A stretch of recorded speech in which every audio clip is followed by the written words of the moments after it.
Hello friends, welcome back to Gruhini TV. Friends, ಇವತ್ತಿನ ವಿಡಿಯೋದಲ್ಲಿ ನಿಮಗೆ ಚಿನ್ನದ ಸರ ಅಥವಾ ಚಿನ್ನದ ಹಾರನ ಮನೆಯಲ್ಲೇ ನಾವು ಗೋಲ್ಡ್ ಬೀಡ್ಸ್ಗಳನ್ನ ತಂದು ಹೇಗೆ ಒಂದು ಸುಂದರವಾದ ಹಾರನ ಮಾಡ್ಕೋಬೋದು ಈಸಿಯಾಗಿ ಅಂತ ನಾನು ನಿಮಗೆ ತಿಳಿಸ್ಕೊಡ್ತೀನಿ.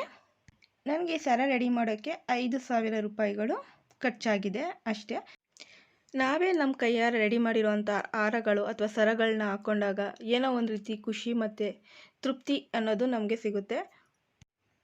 ಬನ್ನಿ, ಈ ಚಿನ್ನದ ಸರ ಅಥವಾ ಚಿನ್ನದ ಹಾರನ ಹೇಗೆ ರೆಡಿ ಮಾಡೋದು ಅಂತ ತಿಳಿಸ್ಕೊಡ್ತೀನಿ. ಅದಕ್ಕೂ ಮುಂಚೆ ನಮ್ಮ ಚಾನಲ್ ಸಬ್ಸ್ಕ್ರೈಬ್ ಆಗಿಲ್ಲ ಅಂದರೆ ಸಬ್ಸ್ಕ್ರೈಬ್ ಮಾಡ್ಕೊಳ್ಳಿ, ಮರಿದೆ ಒಂದು ಲೈಕ್ ಮಾಡಿ. ಫ್ರೆಂಡ್ಸ್, ನಾನಿಲ್ಲಿ ಜೋಮಾಲೆ ಗುಂಡುಗಳು ಅಂತ ಬರುತ್ತಲ್ಲ ಅದನ್ನು ತೊಗೊಂಡಿದ್ದೀನಿ. 1 ಗ್ರಾಮ್ಗೆ 5 ಮತ್ತು 6 ಗುಂಡುಗಳ ಥರ ಬರುತ್ತೆ. ನಾನು 6 ಗುಂಡುಗಳು ಬರೋ ಥರ ತೊಗೊಂಡಿದ್ದೆ. ಇವತ್ತಿನ ಹಾರ ಮಾಡೋಕ್ಕೆ ನಾನು 4 ಗುಂಡುಗಳು ಮಾತ್ರ ಯೂಸ್ ಮಾಡ್ತಾಯಿದ್ದೀನಿ.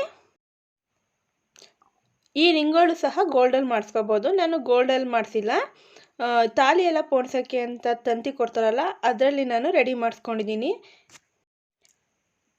ಬ್ಲ್ಯಾಕ್ ಕಲರ್ ಸ್ಪಿನ್ನಲ್ ಬಿಡ್ಸ್ ತೊಗೊಂಡಿದ್ದೀನಿ. ಇದು ನ್ಯಾಚುರಲ್ ಸ್ಟೋನಿಂದ ರೆಡಿ ಮಾಡಿರ್ತಾರೆ. ಇದು ತುಂಬಾ ಶೈನಿಂಗ್ ಇರುತ್ತೆ. ಇದು ಒಂದು ಲೈನ್ಗೆ 350 ರೂಪಾಯಿ ಚಾರ್ಜ್ ಮಾಡ್ತಾರೆ. ನಾನು ಇದರಲ್ಲಿ 4 ಲೈನ್ ತೊಗೊಂಡಿದ್ದೀನಿ. 4 ಲೈನ್ಗಳನ್ನ 5 ಲೈನ್ಗಳಾಗಿ ಸಮವಾಗಿ ಡಿವೈಡ್ ಮಾಡ್ಕೊಂಡಿದ್ದೀನಿ. ಈ ರೀತಿ ಡೋರಿ ಕೂಡ ನಾನು ತೊಗೊಂಡಿದ್ದೀನಿ. ಮತ್ತು ಸಿಲ್ಕ್ ಥ್ರೆಡ್ಡು, ಇದು ತುಂಬ ಟೈಟ್ ಇರುತ್ತೆ. ಈ ರೀತಿ ಥ್ರೆಡ್ ತೊಗೋಬೇಕು. ಮತ್ತು ಒಂದು ಫೆವಿಕ್ವಿಕ್ ತೊಗೊಂಡು ಯೂಸ್ ಮಾಡ್ತಾಯಿದ್ದೀನಿ. ಈ ರೀತಿ ಸ್ಮಾಲ್ ಸೈಜ್ ನೀಡಲು, ತುಂಬಾ ಸಣ್ಣ ಕಣ್ಣು ಇದೆಯಲ್ಲ ಅದ್ರ ಕಣ್ಣು ತುಂಬ ಸಣ್ಣ ಇರುತ್ತೆ, ಆ ಥರ ನೀಡಲ್ ತೊಗೋಬೇಕು. ನೀಡಲ್ ಪೋಣಿಸೋಕ್ಕಿಂತ ಮುಂಚೆ ಥ್ರೆಡ್ಡಿಗೆ ಒಂದು ಸ್ವಲ್ಪ ನೈಲ್ ಪಾಲಿಶ್ ಹಾಕ್ಕೊಳ್ತೀನಿ. ನೈಲ್ ಪಾಲಿಶ್ ಒಂಚೂರು ಒಂದು ಸ್ವಲ್ಪ ಡ್ರೈ ಆಗೋಗ್ಬಿಡಬೇಕು. ಆ ನಂತರ ಸ್ವಲ್ಪ ಹಿಂಗೆ ಎಳ್ಕೊಂಡ್ರೆ ಸ್ವಲ್ಪ ಶಾರ್ಪಾಗಿ ಬರುತ್ತೆ, ತುದಿ ಬಂದು ಶಾರ್ಪ್ ಬರುತ್ತೆ.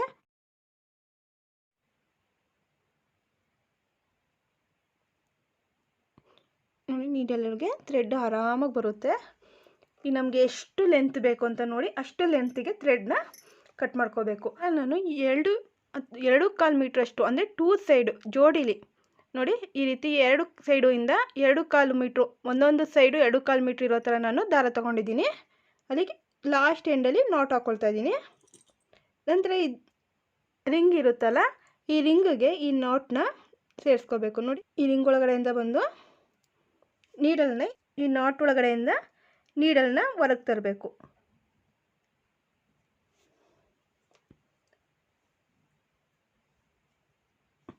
ಈ ನೋಡಿ, ಟೈಟ್ ನಾಟ್ ಆಯ್ತಲ್ವ.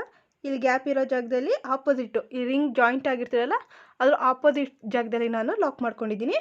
ಮತ್ತು ಇನ್ನೊಂದು ಲಾಕು ನೋಡಿ, ಈ ರೀತಿ ತೊಗೊಂಡು ನೀಡಲ್ನ ರಿಂಗ್ ಒಳಗಡೆಯಿಂದ ತಂದು ಇಲ್ಲಿ ದಾರ ಇದೆಯಲ್ವಾ, ಈಗ ಇದನ್ನು ಸುತ್ತಿ ಬರೋ ಥರ ಈ ರೀತಿ ಸುತ್ತಿ ಒಂದು ನಾಟ್ ಹಾಕೋಬೇಕು.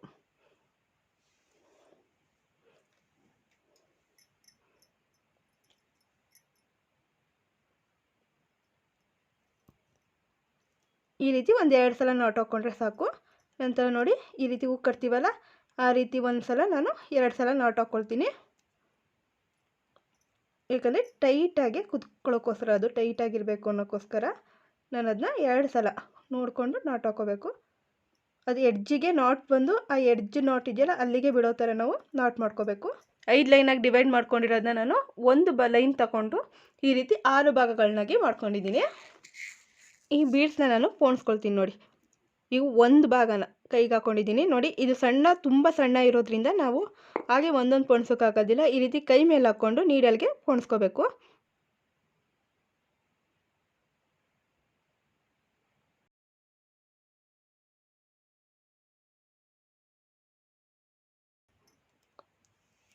ನೋಡಿ, ಈಗ ಒಂದು ಲೈನ್ ಪೋಣಿಸ್ಕೊಂಡಿದ್ದೀನಿ. ಫಸ್ಟ್ ಲೈನ್ ಮಾತ್ರ ಈ ರೀತಿ ಡಿವೈಡ್ ಮಾಡ್ಕೋಬೇಕು, ಯಾಕಂದರೆ ನಮಗೆ ಕೌಂಟಿಂಗ್ ಮಿಸ್ ಆಗುತ್ತೆ.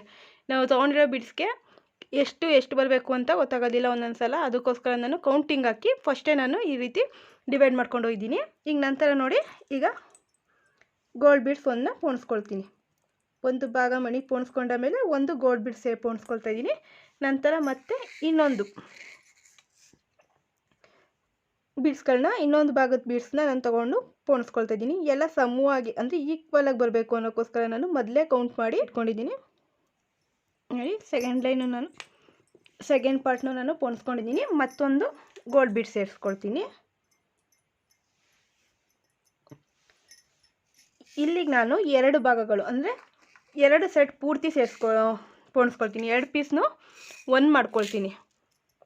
ಕನ್ಫ್ಯೂಸ್ ಆಗಬೇಡಿ, 2 ಭಾಗನ ನಾನು ಒಂದು ಮಾಡ್ಕೊಂಡಿದ್ದೀನಿ. ಯಾಕಂದರೆ ಇಲ್ಲಿ ಪೂರ್ತಿ ಮಧ್ಯದಲ್ಲಿ ಡಾಲರ್ ಹಾಕೊಳ್ಳೋದ್ರಿಂದ ಬೀಡ್ಸ್ ಅವಶ್ಯಕತೆ ಇರಲ್ಲ.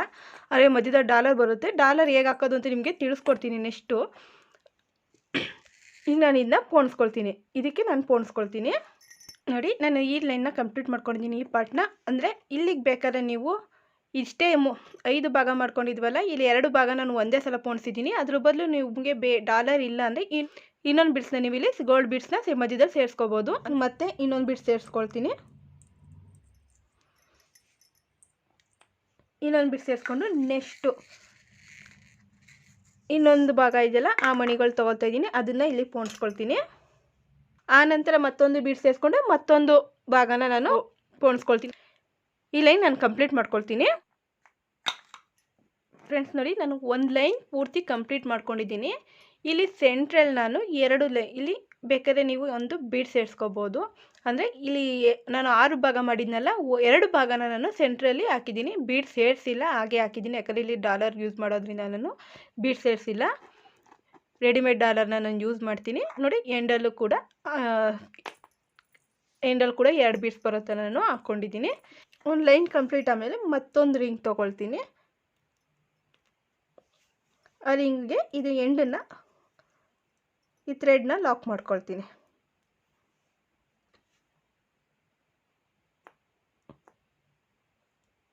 ದಾರ ತೊಗೊಂಡು 2 ದಾರಗಳ ಮಧ್ಯ ಭಾಗದಲ್ಲಿ ನಾನು ನೀಡಲ್ ವಾಪಸ್ ತೊಗೊಂಡು ಹೋಗ್ತಾ ಇದ್ದೀನಿ.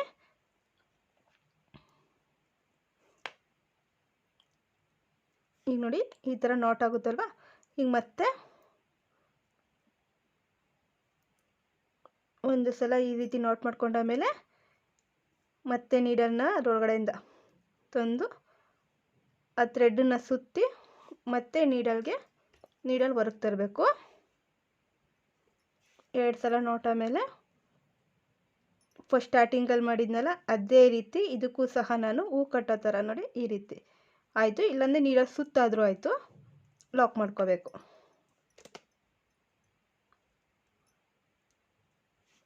ಈಗ ಈ ಕಡೆ ಸೈಡಿಂದ ಮಣಿ ಪೋಣಿಸ್ಕೊಂಡು ಹೋಗಬೇಕು. ನೋಡಿ, ಈಗ ಇನ್ನೊಂದು ಲೈನ್ ಮಣಿ ತೊಗೊಳ್ತೀನಿ. ಇನ್ನೊಂದು ಲೈನ ಕಟ್ ಮಾಡಿಕೊಂಡು ಇದರೊಳಗೆ ಹಾಕ್ಕೊಳ್ತೀನಿ. ಇನ್ನು ಮತ್ತೆ 3 ಮಣಿ ಲೈನ ನಾನು ಹಾಗೆ ಎತ್ತಿಡ್ತಾ ಇದ್ದೀನಿ. ಈಗ ಕೌಂಟ್ ಮಾಡೋ ಅವಶ್ಯಕತೆ ಇಲ್ಲ. ನಿಮಗೆ ಎಷ್ಟು ಮಣಿ ಬೇಕಾಗುತ್ತೆ ಅಂತ ಇಲ್ಲೇ ನೋಡುತ್ತೆ, ಈ ಅಳತೆ ನೋಡಿ ನಾವು ಅಷ್ಟು ಮಣಿನ ಪೋಣಿಸ್ಕೋಬೇಕು. ನೋಡಿ, ಒಂದು ಲೈನಲ್ಲಿ ಒಂದು ಪಾರ್ಟಲ್ಲಿ 22 ಮಣಿ, 22 ಅಂದರೆ 22 ಮಣಿಗಳು ಬರುತ್ತೆ. ಆ ಥರ ಕೌಂಟ್ ಬೇಕಾದ್ರೂ ನೀವು ಹಾಕೋಬೋದು. ಇಲ್ಲಾಂದರೆ ಈ ರೀತಿ ಈಕ್ವಲ್ ನೋಡಿಕೊಂಡ್ರೆ ಸಾಕು. ನೋಡಿ, ಇಲ್ಲಿಂದ ಈ ರೀತಿ ಈಕ್ವಲ್ ಆಗಿದೆ ಅಂದರೆ ಸರಿ ಇದೆ ಅಂತ. ಅದನ್ನು ಈಗ ನೆಕ್ಸ್ಟು ಈ ಬೀಡ್ಸ್ ಒಳಗಿಂದ, ಗೋಲ್ಡ್ ಬೀಡ್ಸಿಂದ ನೀಡಲ್ನ ಹೊರಗೆ ತರಬೇಕು.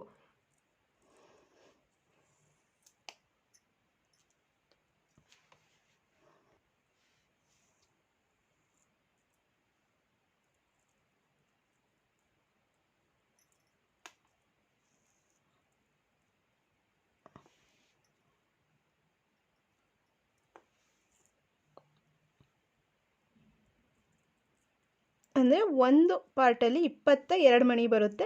ಈಗ ಮತ್ತೆ 22 ಮಣಿ ಪೋಣಿಸ್ಕೊಂಡು, ಅಥವಾ ಇದಕ್ಕೆ ಈ ಲೆಂತಿಗೆ ಎಷ್ಟು ಬರುತ್ತೆ ಆ ಮಣಿ ಪೋಣಿಸ್ಕೊಂಡು ನೆಕ್ಸ್ಟು ಈ ಬೀಡ್ಸ್ ಒಳಗಿಂದ ನೀಡಲ್ನ ಹೊರಗೆ ತರಬೇಕು. ನಂತರ 22 ಅಂದರೆ ಇಲ್ಲಿ 44 ಮಣಿಗಳು ಬರುತ್ತೆ. ಇನ್ನು 44 ಮಣಿ ಪೋಣಿಸಿ ನಂತರ ಈ ಬೀಡ್ಸಿಂದ ಹೊರಗೆ ತಂದು ಮತ್ತೆ ಇದೇ ಥರ ನಾಟ್ ಹಾಕೋಬೇಕು. ಲಾಸ್ಟಲ್ಲಿ ಎಂಡಲ್ಲಿ ಯಾವ ರೀತಿ ನಾನು ನಾಟ್ ಹಾಕೋದನ್ನ ಅದೇ ರೀತಿ ನಾಟ್ ಹಾಕೋಬೇಕು. ನಿಮಗೆ ಎಷ್ಟು ಲೈನ್ ಬೇಕು ಅಷ್ಟು ಲೈನ್ನ ನೀವು ಪೋಣಿಸ್ಕೋಬೋದು. ನಾನು 5 ಲೈನ್ಗಳನ್ನ ಪೋಣಿಸ್ಕೊಳ್ತೀನಿ. ಫ್ರೆಂಡ್ಸ್ ನೋಡಿ, ನಾನು ಕಂಪ್ಲೀಟಾಗಿ ಹಾಕ್ಕೊಂಡಿದ್ದೀನಿ. ಒಟ್ಟು 5 ಎಳೆಯಲ್ಲಿ ನಾನು ಪೋಣಿಸ್ಕೊಂಡಿದ್ದೀನಿ. ಈಗ ಎಂಡಲ್ಲಿ ನೋಟ್ ಮಾಡ್ಕೋಬೇಕು. ಲಾಸ್ಟನ್ನು ಸಹ ನಾನು ನೋಟ್ ಮಾಡ್ಕೊಳ್ತಾ ಇದ್ದೀನಿ. ನೋಡಿ, 2 ಥ್ರೆಡ್ಗಳ ಮಧ್ಯೆ ಲೂಪಿಂದ ರಿಂಗಿಂದ ಹೊರಗೆ ಬಂದ ಮೇಲೆ 2 ಥ್ರೆಡ್ಗಳ ಮಧ್ಯೆ ನಾನು ಥ್ರೆಡನ್ನು ನೀಡಲ್ ತೊಗೊಂಡೋಗಿ ನಾಟ್ ಮಾಡ್ಕೊಳ್ತಾ ಇದ್ದೀನಿ. ನಂತರ ನೋಡಿ, ಇದ್ರೊಳಗಡೆ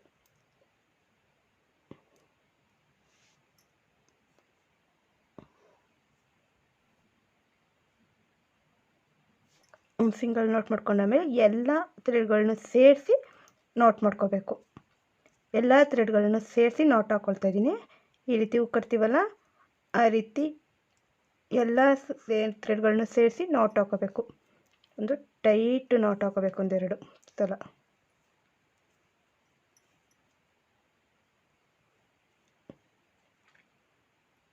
ಲಾಸ್ಟಿಗೆ ಟ್ರಿಮ್ ಮಾಡ್ಕೊಳ್ತಾ ಇದ್ದೀನಿ ಥ್ರೆಡ್ನ.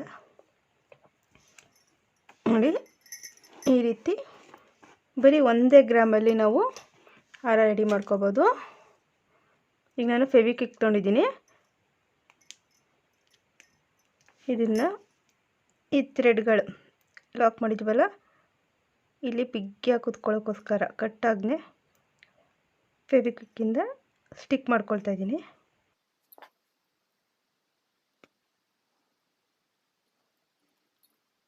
ಈ ಡೋರಿ ಫಿಕ್ಸ್ ಮಾಡೋದು ಹೇಗೆ ಅಂತ ತೋರಿಸ್ತೀನಿ ನೋಡಿ. ಈ ರೀತಿ ಉಕ್ಕಿರುತ್ತೆ, ಇದನ್ನು ಇದರೊಳಗೆ ಸೇರಿಸ್ಕೋಬೇಕು. ಉಕ್ಕಾಕಿ ಲಾಕ್ ಮಾಡ್ಕೋಬೇಕು. ಬೇಕು ಅಂದಾಗ ಲಾಕ್ ಮಾಡ್ಕೋಬೋದು, ಬೇಡ ಅಂದಾಗ ಇದನ್ನ ತೆಗಿಬೋದು. ಫ್ರೆಂಡ್ಸ್, ಇವತ್ತಿನ ಈ ವಿಡಿಯೋ ಇಷ್ಟ ಆದರೆ ಒಂದು ಲೈಕ್ ಮಾಡಿ, ಹಾಗೆ ನಮ್ಮ ಚಾನೆಲ್ನ ಸಬ್ಸ್ಕ್ರೈಬ್ ಆಗಿಲ್ಲ ಅಂದರೆ ಸಬ್ಸ್ಕ್ರೈಬ್ ಮಾಡ್ಕೊಳ್ಳಿ. ನಿಮ್ಮ ಫ್ರೆಂಡ್ಸ್ಗಳಿಗೂ ವಿಡಿಯೋನ ಶೇರ್ ಮಾಡಿ.